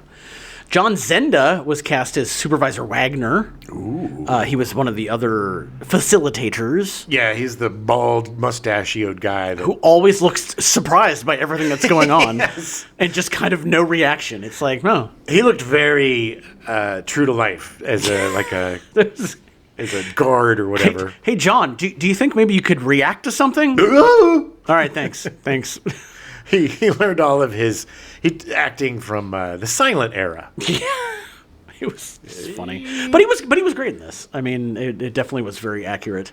Oh, he was very good. Zenda is actually related to the outlaw Jesse James through his mother's side. Ooh. Yeah. At 18, he joined the Air Force and was discharged 3 years later. What did he do? Reasons unknown. Oh. He attempted to be a police officer, but it didn't suit him, and he quit 1 year later. So, of course, he turned to acting. Of course, because when all else fails, I'll just be an actor. I hate everyone. Zenda made his feature film debut in Every Girl Should Have One in 1978, starring Zsa Zsa Gabor. That same year, he also appeared in Paradise Alley, written, directed, and starring Sylvester Stallone in his feature directing debut about professional wrestlers in the 40s. It was a period piece. It was wrestlers and stuff. And I was like, hey, I'm going to direct this. But it was a bad movie. Nobody watched. Not a good movie. In 1980, Zenda was in Inside Moves, directed by Richard Donner, co-written by Barry Levinson, starring John Savage, David Morse, Deanna Scarwood, and Amy Wright. God, I remember the picture of that. I don't remember what it was about. Donner has gone on record that he did this movie to take his mind off of the fact that he got fired from Superman 2. Yeah, F them, by the way. He literally was like, I went and found the smallest movie possible and made it. Yeah, made some inside moves. Yeah. I actually don't remember what it's about. Yeah. In 1981, he appeared in Halloween 2 as Marshal Terrence Gummel, who gets brutally murdered by Mike Myers. Okay. Yeah. Zenda was close friends with Sean Penn and also acted as head of security on set during the production. Okay. Yeah. It's a little weird because John Zenda, I'm pretty sure was... Oh, no, I looked it up. He was like 37 or 38 when he shot this movie. Yeah. But he was really close friends with Sean Penn, who was 22. Yeah. Weird. Well, Sean Penn was weird. He was. Is. After Bad Boys, Zenda didn't appear in another movie until 1988, appearing in Colors, again with Sean Penn. His boyfriend. Yeah. Zenda's final film was Catch Fire in 1990, directed by Dennis Hopper, starring Hopper, Jodie Foster, Dean Stockwell, Vincent Price, John Turturro, and Fred Ward, with cameo appearances including Charlie Sheen, Joe Pesci, Catherine Keener, and Bob Dylan. An amazing cast for a horrible movie. Dennis Hopper actually had his name taken off the directing credits. Technically, in the credits, it's directed by Alan Smithee. Yeah. Because the movie turned out so terrible. For those of you who don't know, Alan Smithee is the name that is used for directors who don't want to put their name on it. Yeah, it's the fictional pseudonym. Yes. Because there has to be a directing by somebody, and they always just use Alan Smithee. And there was a movie called an Alan Smithee film. Yeah, it was. And it was, I'm pretty sure, it was so bad that the director, Alan Smithee, did his own Alan Smithee film. I think he did. Irony! Zenda was forced to retire at 46 due to getting pancreatic cancer. Ugh. And sadly, he died on August 3rd, 1994, at the age of 50. So young. Too young. Alan Ruck was cast as Carl Brennan. Oh, yeah. Cameron. Oh, good old Cameron. Bad Boys was Ruck's film debut. Nice. He was, like, I will have to say, in this movie, he had leading man potential. He... Good looking, nice smile. He did a really good job. It was really weird that he was friends with Mick O'Brien and that he was okay with doing all these crimes because he did not seem like he wanted to be there. Well, he also didn't seem like a street tough. No, he did not. Seemed like a prep school boy. Yeah. He actually had an uncredited part in Dr. Detroit that same year, as well as having a credited part in Class, starring Rob Lowe, Jacqueline Bisset, and Andrew McCarthy. We're going to cover that weird, gross film. I'm going to cover it at some point. Definitely going to cover Dr. Detroit. Oh, we have to. Ruck is most recognizable as Cameron from Ferris Bueller's Day Off, released in 1986. I'm going. It's, that was the whole movie. That was all he did. Except for the parts where he was quiet and just sitting and watching. Yes. Cameron. He was so great in that movie. He was amazing. He was great. Amazing. Great character. Perfect foil to the exuberant Ferris Bueller. Matthew Broderick. Yeah. The weird cartoon character that was Matthew Broderick in that movie. It was such a great example of a codependent relationship. Yes. Because Ferris Bueller needed him to feel better about himself. Right. And he needed Ferris Bueller to take him out of his shell occasionally. Yeah. Not a good friend, Ferris Bueller. Not a good friend at all. No. I love that movie. Everybody does. Yeah, okay. Ruck would continue to get parts through the 80s and 90s, appearing in Three Fugitives in 1989, starring Nick Nolte and Martin Short. Such a weird movie. I don't think I've ever seen it. Martin Short is a single dad. Oh, wait, yeah. Now that I'm saying that, I'm thinking of the cover, and it's like, maybe I have seen that. And he, tries to rob something, but he's inept. It's just weird. He was in Young Guns 2, starring Emilio Estevez, Kiefer Sutherland, Lou Diamond Phillips, and Christian Slater. Yeah, the best of the Young Guns. Yeah, sure. They're making another one. Yeah. Allegedly. Yeah. And Emilio Estevez is directing it. Yeah, we'll see if that happens. Yeah. In 1994, he was in Speed and Star Trek Generations. He was, Star Trek Generations is horrible. But it was cool to see him in a Starfleet uniform. To be honest, I think I watched that during the pandemic, and I don't remember anything about it. Isn't Generations the one where they come together, and that's where Kirk dies? Kirk actually dies, yeah. You remember what his last words were?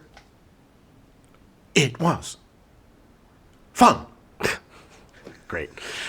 Dad. He was also in Twister in 1986. He was fun in Twister. Ruck has also done quite well on TV, including 19 episodes of Going Places in 1990, 13 episodes of Muscle in 1995, but sitcoms didn't last very long. 13 episodes of Persons Unknown in 2010. Okay. 10 episodes of The Exorcist in 2016. What? There was a TV show. Where? It acted as a sequel to the original movie. I believe it aired on Fox. Was it a sequel that ignored the other sequels? Correct. Okay. 39 episodes of Succession from 2018 to 2023. I've never seen that show. I heard it's great. I've heard it's great too. Not a big fan of the genre of rich people having problems. Yeah. Rich people being dicks. I don't care. Yeah. Ruck can be seen in the upcoming films Wind River, The Next Chapter, a sequel to 2017's Wind River, but with no involvement from Taylor Sheridan. Oh, no! Yeah. The fact that they're making a sequel to that at all is laughable. In Memoriam, starring Mark Maron, Judy Greer, Talia Ryder, Lily Gladstone, Sharon Stone, Michael McKean, Regina Hall, and Justin Long, about an aging actor that becomes obsessed with being included in the In Memoriam segment of the Oscars. That sounds pretty funny. Mark Maron plays the actor that is obsessed with getting in, and I am there immediately. Yeah. I will watch anything that he does. Yeah. Yeah. It looks really funny.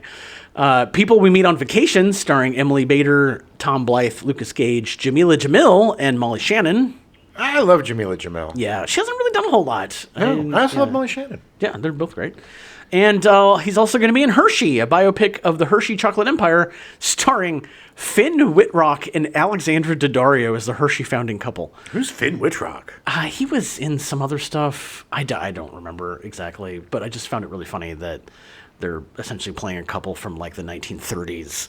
Neither of them seem like period actors. No. They were originally going to call it the Hershey Highway, but I believe that Alan Ruck plays their first son when he's older. Oh. But I don't know. I'm just glad he's working. I love Alan Ruck. I can't imagine that a biopic of the Hershey family is going to be interesting at all. He's also aged amazingly. The guy is like 10 times more handsome than he was when he was a kid. Yeah, he looks good as an older man.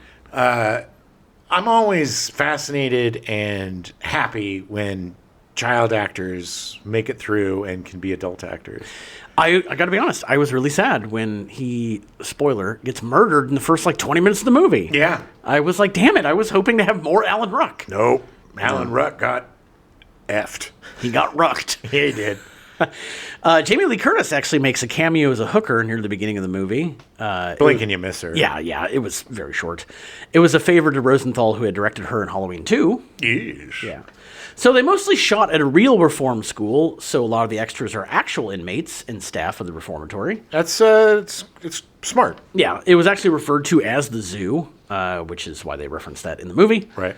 According to Rick Rosenthal, he made Richard DiLello write about 8 versions of the scene with Mick and JC on the floor in her bedroom. Then Rosenthal took all 8 versions and mixed and matched them into a new version. Yeah, well, that wasn't the greatest scene anyway. No, it wasn't. It wasn't directed very well. No. I gotta be honest, I don't think that Rick Rosenthal is the greatest director.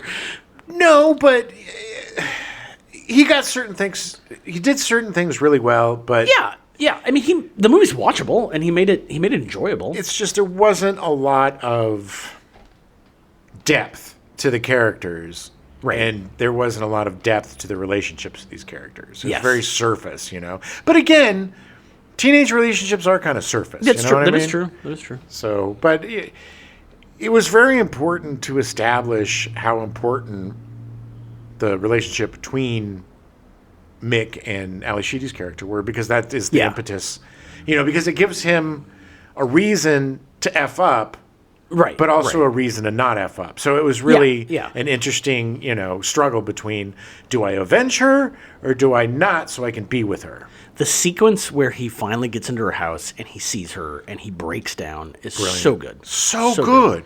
So good. So believable and so good. Yeah, and totally against the 80s macho bullshit, and really shows that Mick isn't a monster. He's just a kid in bad circumstances who makes bad decisions. Yeah. But he's got empathy. He's got a heart. He's someone that needs a positive masculine role model. Right, which he gets with pajamas. Yeah, that's true. That's true. Changes his life with some pajamas. You've earned your pajamas. The music was written by Bill Conti, who scored most of the Rocky movies and most of the Karate Kid movies. Yeah, he's like the music felt a little out of place in this.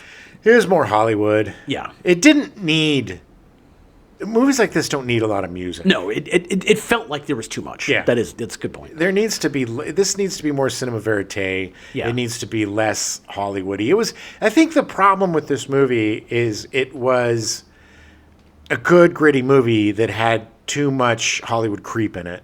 Yeah, agreed. That softened the edges. It did. Bad Boys garnered generally positive reviews. David Denby of The New Yorker argued, Bad Boys is never less than tense and exciting, but it's coarse and grisly, an essentially demagogic piece of work.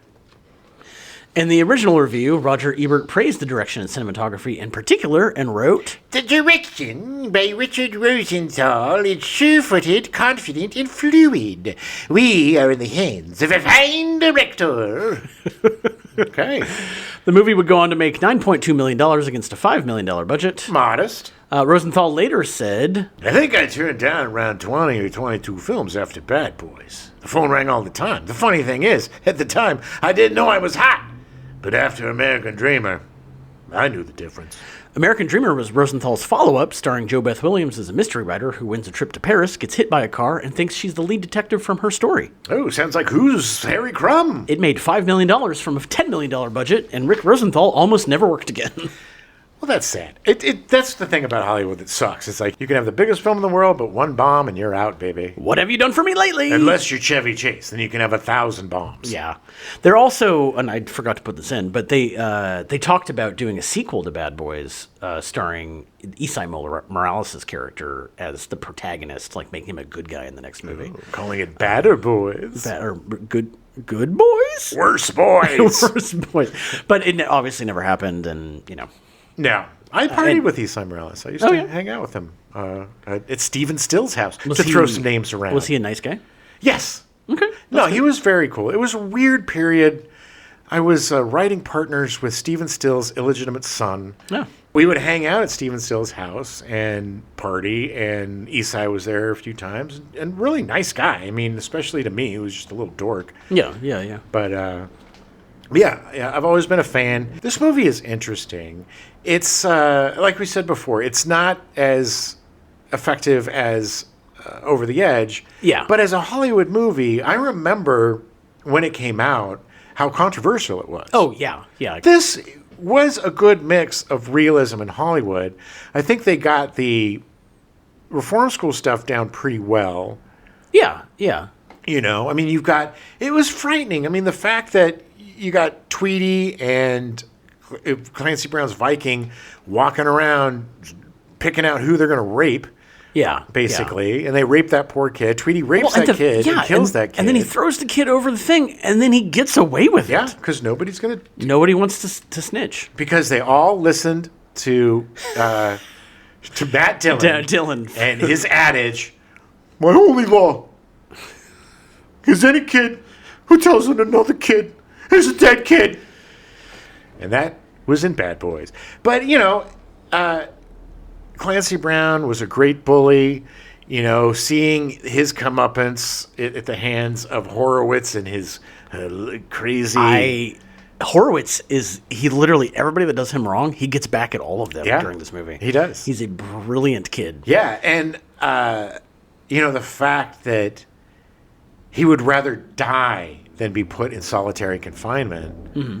You know, it's his character is very complex. Yeah. A lot of, I mean, that's the thing about this movie is Sean Penn's character, really complex. A lot of layers. You know, same thing. You know, Clancy Brown, not as layered, but even for a bully, you get to see.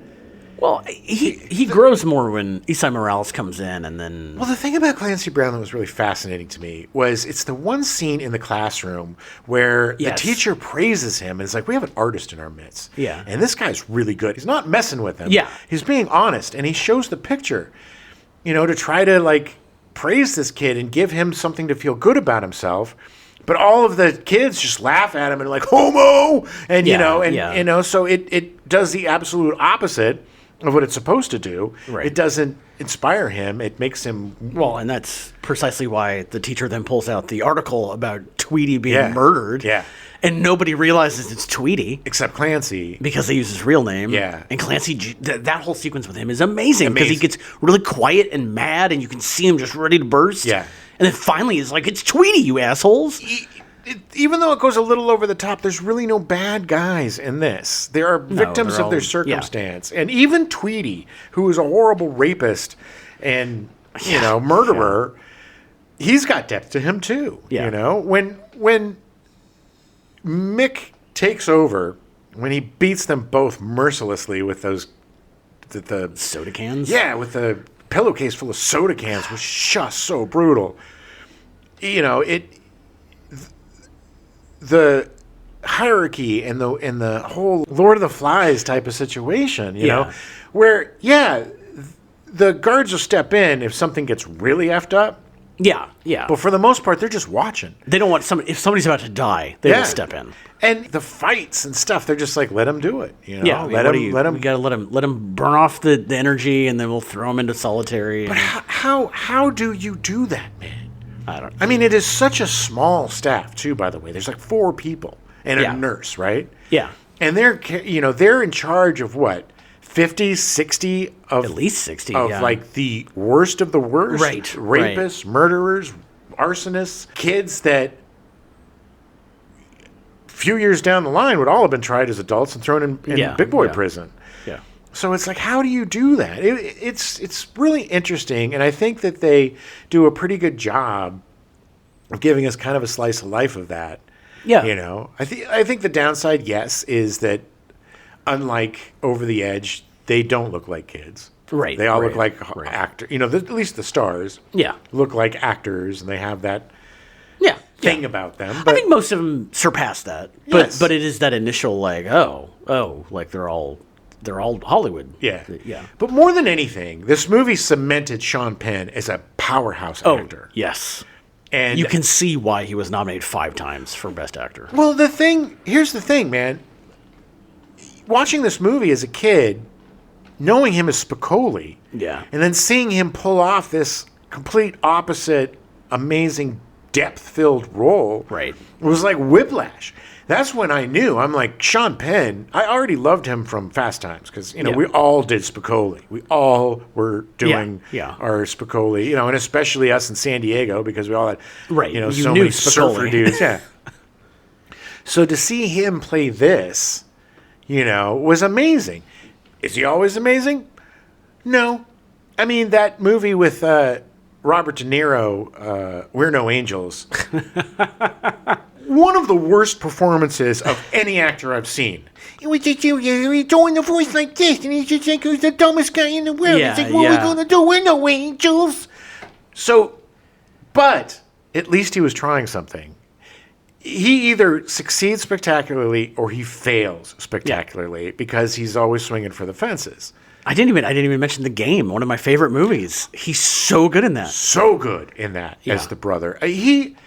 Whether he's supporting or leading, he doesn't steal focus. He's a team player, and he's part of the story. He's not the story. He gets his role. Yeah. Yeah, and that's rare in Hollywood. And he's one of the few guys that, even though I know a lot of his personal stuff that bugs the shit out of me, I can still lose myself in his performance. Oh, same. It doesn't take away. He's such a good damn actor that he surpasses being an alleged a-hole. I actively try to dislike his performances, and he wins me over every time. It just does not matter. So damn talented. Yeah. And, the opposite side is Clancy Brown, who just seems like the nicest guy. And, whenever you see him interact with fans or if he's at conventions or whatever, he just seems so gracious. Oh, and the nicest guys play the best villains. And that is another dude that I am so happy that still has a flourishing career because he is so good. Everybody in this is good. Esai Morales is great. Eric Gurry is great. Ally Sheedy is great. Jim Moody. All of these guys. Reni Santoni. I think this is probably Reni Santori's greatest performance. It is so layered and so juicy and so real. A lot of character actors that are in this movie really get to show off their chops. I don't think there's any bad performances in it. No. If you want to give it a watch, you can find it on the Internet Archive, another one that you can download and get off the Internet Archive. So if you want to watch it, you can watch it right now. Yeah, it's just weird that it's not streaming. It's so many of these movies are just disappearing. Yeah, it's really weird. It pops up once in a while. Like I've definitely seen it on streaming once in a while, but it is not currently. Anyway, yeah. But there is a copy you can download through the Internet Archive. So highly recommend it. Give it a watch. Yeah. It's fun. We'll be back next week with River's Edge. God, I'm so excited about River's Edge. Oh, yeah, baby. I have a feeling it's going to be so depressing. Oh, yeah. All of these movies are so sad. So depressing. It's funny coming from Monty Python, which was such a fun, jubilant month. And then, last month, which was the June Doom, these goofy bad movies. Yeah. We go from, talking horses to child murderers. It's quite a shift. Oh, man. That's the Gen X Files, baby. Yeah. We're everywhere. Bad boys! But, it's great. Like I said, so there was no reason for that fucking show. That's my favorite snack. Banging the F-bombs on this one. One of the best adaptations of the Christmas story. What's it called? A Christmas Story? No. Oh my God, there's an actual name for it that I don't remember. A Christmas Tale? Christmas something? Carol. A Christmas Carol. Good Lord, what's wrong with our brains? I knew it was something. Okay. It's the Quaid curse, man. Them Quaid You get to a certain age and you go crazy. Quaidsy. That was good. Thanks. Was good. I get one every 230 shows. We now return you to your regularly scheduled programming, The $6 Billion Man, already in progress.